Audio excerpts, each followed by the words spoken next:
Fernando, prazer em recebê-lo. Débora, tudo bem? Vamos fazer o favor de sentar? Como foi de férias, tudo bem? Fernando, foi tudo bem, né? Só saí o período do Natal para passar com os meus pais, né? Porque o sol nasce para todos, né? Mas a sombra só para os representantes, né? Nós começamos aqui o ano trabalhando, mas o serviço está caminhando bem, a gente não pode parar, né? Tivemos de férias também e estamos iniciando o trabalho, mas os seus residentes ficaram aí carregando o piano. Claro, todo mundo tem que passar por esse período probatório, né? Mas, felizmente, a minha equipe tem crescido, né? Porque a residência de nefrologia, a gente pensou que era uma especialidade que estava sendo esquecida, mas no processo desse ano a gente teve uma adorável surpresa, foi bastante concorrida. A gente está começando aí com uma turma de R1 de 5 nefrologistas, né? Que já passaram pela clínica médica. Então, a gente está bastante entusiasmado.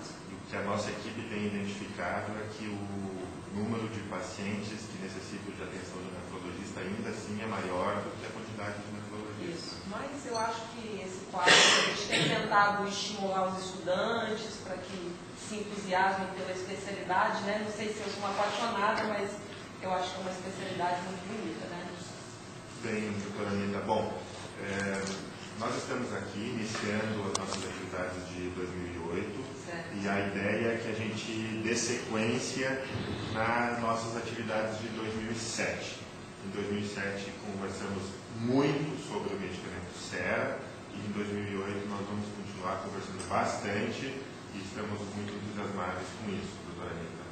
E para começar as atividades de 2008, nós separamos um material, nós vamos lhe trazer um material, é um estudo, esse estudo foi traduzido para o português, então é uma separata. Nessa separata, a senhora vai ter a oportunidade de observar a análise in vitro do medicamento Sera. Então, nessa análise, nesse estudo, houve o uso de 2 testes.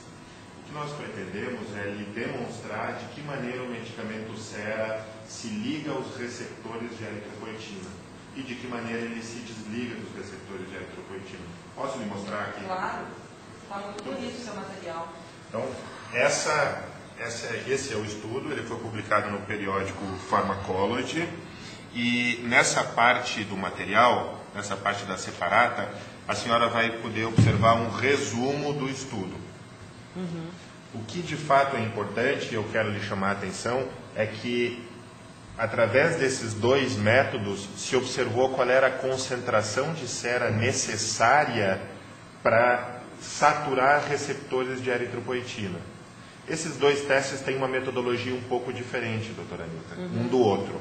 Eu não vou entrar em detalhes porque essa metodologia é muito complexa. O que eu gostaria que a senhora observasse são esses 2 gráficos aqui. O que acontece aqui é que a senhora tem a oportunidade de ver concentrações diferentes de Sera e concentrações diferentes de eritropoetina convencional, eritropoetina beta, e essas 2 concentrações elas foram necessárias para saturar 50% dos receptores de eritropoetina. Esse é um dos ensaios que está nesse artigo. O nível de saturação dos receptores é exatamente o mesmo, 50%. O que a senhora vê são concentrações diferentes de Sera e da eritropoetina convencional. E qual é o ponto fundamental dessa observação? É que houve a necessidade de 140 nanomóis de Sera contra apenas 2,9 nanomóis da eritropoetina convencional. Isso nos permite concluir que a necessidade de Sera para que se sature esses receptores é muito maior. Portanto, Sera tem menos afinidade por esses receptores. Esse estudo corrobora o que nós conversamos em várias oportunidades no ano passado. A menor atividade de Sera, a menor afinidade de Sera pelos receptores é o que nos permite dizer que ele atua de uma maneira mais contínua, mais homogênea ao longo do intervalo de tempo. Tá certo. E dessa maneira a gente conclui que o medicamento simula de uma maneira um pouco mais próxima o que acontece na fisiologia normal do organismo. Ele determina um estímulo um pouco mais contínuo, simulando o que acontece na maturação dos glóbulos vermelhos. Entendi. E com isso permite essa aplicação mensal para manter os níveis de hemoglobina. Associada a isso, doutora Anitta, ele tem uma meia-vida prolongada. Claro. Então, a característica adicional é o fato de ter uma meia-vida prolongada. Então, o estímulo contínuo e a meia-vida prolongada vai permitir com que o seu paciente use uma única vez ao mês. Então, vai trazer ainda como um benefício adicional o conforto de usar uma única vez ao mês. Sim. E, Fernando, eu olhando esses números, 142,9, às vezes me dá a impressão assim, de que eu tenho que dar uma dose de cera maior do que de eritropoetina para eu conseguir a mesma resposta? Ou eu estou equivocada nesse ponto? Essa sua pergunta, doutora Anitta, é importante porque a gente faz muita questão de enfatizar que esse estudo que nós estamos lhe trazendo nesse momento não é um estudo de definição de dose. Ah, claro. Esse estudo aqui foi feito em um tubo de ensaio. Na verdade, a senhora vai observar 2 experimentos. Esses 2 experimentos são experimentos de laboratório que não envolveram animais de experimentação.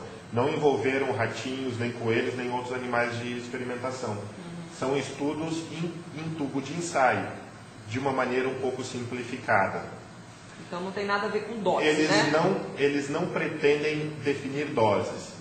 Eles pretendem apenas lhe mostrar que cera tem menos afinidade pelo receptor.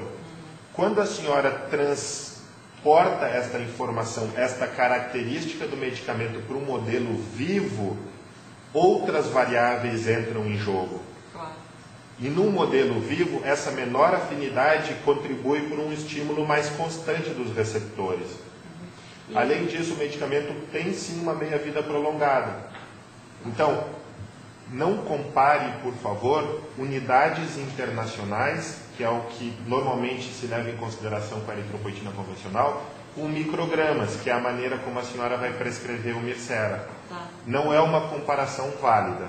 E só mais uma pergunta. Você trouxe um material, ano passado, que tinha um filmezinho, acho que foi numa aula do Dr. Hugo Abensur, que mostrava a molécula de cera ligando no receptor, e ela se liga bem devagar e ela se desliga rapidamente.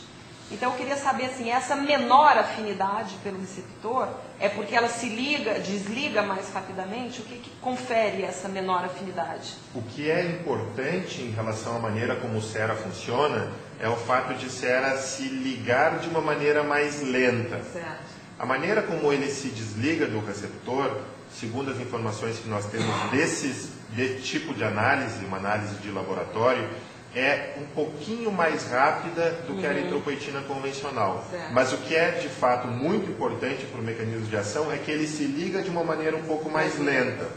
Tá certo. E ele tem um período mais prolongado de permanência no organismo. O resultado disso tudo é o que nós temos observado nos estudos clínicos. A hemoglobina tem um pouco menos de variabilidade. De flutuação, né? De flutuação. O que vai contribuir para que o seu paciente tenha menos morbidade e, no final das contas, contribuir até para diminuir a mortalidade. Tá ótimo. Então eu vou ficar com esse material. Esse é seu. Tá jóia. Além disso, eu vou lhe deixar também uma cópia em CD da apresentação do professor Marcos Bastos.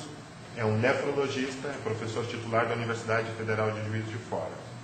Ele, no Congresso Sul Brasileiro de Nefrologia do ano passado, ele, numa sessão científica do Congresso, dessa vez não foi um simpósio da Roche, foi uma sessão científica do Congresso, ele fez um resumo das consequências de uma hemoglobina flutuante, certo, ou da flutuação da hemoglobina. E ele também faz um resumo do que significa